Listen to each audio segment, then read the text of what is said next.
Mga kapuso, andito po ang GMA Kapuso Foundation sa Barangay Muladbukad, Inubatan, Albay.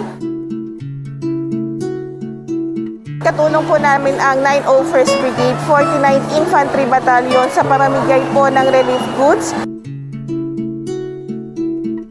May kasama po itong bigas, canned goods, noodles at syempre mamimigay din po kami ng N95 mask para po sa 900 na pamilya na nasalanta po o naapektuhan ng Mayon Volcano Eruption. Sila po ay pansamantalang nasa labas ng evacuation center at pansamantala din pong nakikituluyan sa kapitbahay at sa kanilang iba't ibang pamilya po.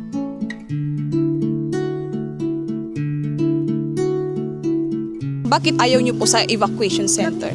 Wala namang permanent na yung evacuation center. Kung sakali man po mag-irap ang Mayon, at least preparado na po kamo, no? Kasunod po nito, kami po ay pupunta sa dalawang rural health unit ng Albay para mamigay naman po o mag-donate ng gamot at vitamina. Kami din po ay magdo-donate ng pagkain ng mga hayop na naapektuhan din po ng Mayon Volcano Eruption. Kami po ay lubusang nagpapasalamat sa mga patuloy pong sumusuporta sa proyekto ng GMA Kapuso Foundation.